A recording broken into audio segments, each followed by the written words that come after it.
Hello, I'm Jonasz Rewiński and you're watching Break the Fake. They make them, we break them, and tell you everything you need to know.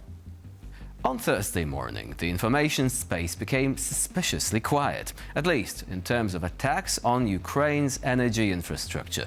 By 3 p.m. Kiev time, official Ukrainian sources had not reported any new Russian attacks on energy facilities. Now, given the realities of this war, that is news in itself.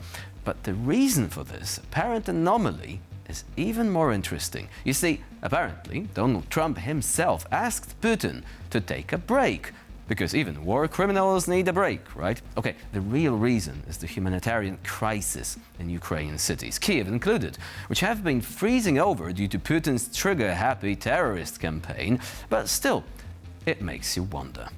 I personally asked President Putin not to fire into Kiev and the various towns for a week, and he agreed to do that. And I have to tell you, it was very nice. A lot of people said, don't waste the call, you're not going to get that, and he did it, and we're very happy that they did it. However, the silence, in military terms, was not absolute. The Ukrainian Air Force issued warnings several times about drone flights, and the unofficial air defense monitoring channel called Radar reported that one UAV had hit an energy facility in Kryvyi Rih. Also, the idea of a ceasefire was apparently not welcomed by all on the Russian side.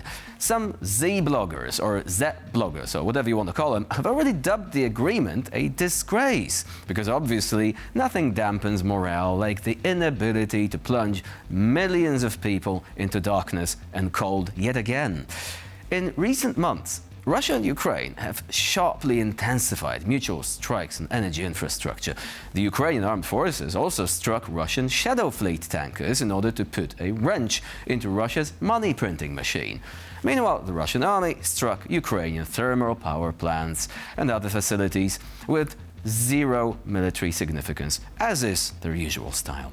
The result has been widespread blackouts and a lack of heating in Kiev and other regions, with temperatures dropping to minus 19 Celsius at night, or even more. But coming back to Russian reactions, it's kind of interesting to see how eerily quiet the Kremlin has been on all this, at least initially. The only announcements came from Trump himself, who said he personally asked Vladimir Putin not to fire into Kiev and the various towns for a week, and he agreed to do that. And from Zelensky, who said thank you, because, this US administration appreciates that, and it is a nice thing to say anyway. But Moscow? Nothing. I'd have said crickets, but in snowy and freezing Moscow, that would have been biologically impossible at this time of the year. And then the Kremlin finally said that, yes, there is a ceasefire proposal, but just like in the famous meme, best we can do is 3 days. And given how Russia goes about deadlines, especially of the 3-day kind, even that could be a stretch, and hostilities could well resume before the 1st of February. That was the date given by Russia as acceptable. Also, Putin has a reputation for being a bit of a con man. So whatever agreements he signs, he later tries to disregard or wriggle his way out of. Let's put it this way. You wouldn't release a dangerous prisoner on probation simply based on trust, now would you? Vlad, he definitely needs very thorough monitoring for any deal he makes. And even then, I would still say it seems like having Hannibal Lecter running around out in the open with nothing but an ankle bracelet to keep everyone safe.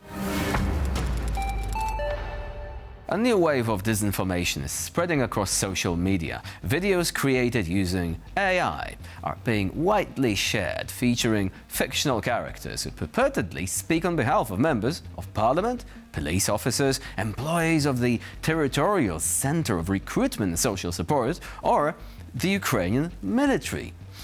Now, the characters in these videos are deliberately caricatured with exaggerated facial expressions and coarse features.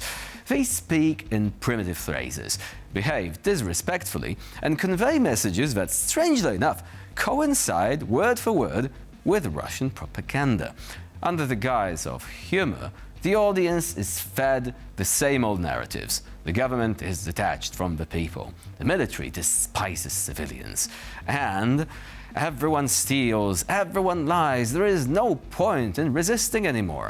Satire is just, the kind of packaging that you're using. But inside you have the same old propaganda.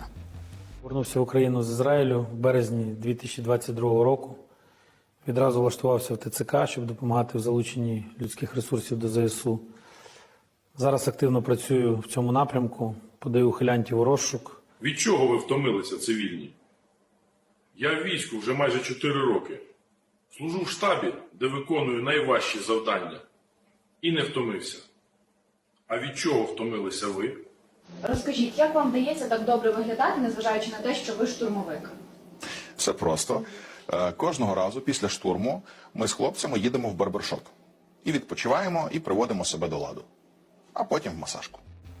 Now, a fair amount of body positivity in these AI videos. I mean, I appreciate that, but I don't really think that members of the Ukrainian military really look like that. He looks more like some sort of Russian official who has had just, too much money siphoned away from the ordinary people and spent on some good food and stuff like that. Anyway, the peculiar feature of these videos is that they refer to the most sensitive topics: war, mobilization, loss, distrust of institutions, that kind of thing. And while television studios and a bunch of carefully selected experts were previously required for doing stuff like that, now all you need is a laptop, a neural network, and a half-decent imagination. What you get is literally weaponized AI slop designed to gradually undermine mutual trust within the country, to pit civilians against the military, citizens against the state, and society against, itself. And the main paradox is that the more ridiculous such content looks, the more serious consequences it can actually have. The European Union has finally done what Russian television studios have been diligently working on for years. Namely, it has officially recognized propaganda as a form of participation in aggression. For supporting the war against Ukraine, the European Union Council has added 6 Russian television personalities to its sanctions list. And these people have for decades been convincing viewers that black is white, missiles are a form of liberation, and the truth is a harmful Western conceit. And now it's official. Reading propaganda scripts from a piece of paper, or from a teleprompter for that matter, and justifying bombing with a serious face is not journalism, it is complicity. Now, the list of sanctioned individuals includes Pavel Zarubin, pictured right there. And he's the guy, the notorious reporter best known for holding the mic in front of Putin himself, all members of his crew, as they spit out their propaganda points. And he's somehow always there, creating the impression of the Kremlin leadership being open and approachable, even though they're obviously not. Imagine an independent reporter bumping into Putin in the hallway and asking him some awkward questions. Never going to happen, right? In addition to this guy and a few other Kremlin talking heads, namely Dmitry Guberniev, Ekaterina Andreeva, and Maria Sityel, the list also includes a few other people, like the actor Roman Chumakov and ballet dancer Sergei Polunin. And before anyone starts going on about cancel culture or separating the art from the artist, these guys have been mixing art and politics for years, spreading conspiracy theories about Ukraine and promoting Kremlin talking points over and over again. Sanctions against propagandists are not censorship or an attack on freedom of speech. They are a recognition that words have consequences too. And this is not entirely new, you see. Ask Vladimir Solovyov about why he can no longer enjoy his luxury villa at Italy's Lake Como, for example. But apparently, these Russians simply don't take the hint. Pro tip: if you go on air and say it's a cool idea to nuke Europe, for example, the same Europe might just nuke your foreign assets with a freeze order. And with this, we conclude this edition of Break the Fake. Please stay with us here on TVP World for more latest news, updates, and commentary.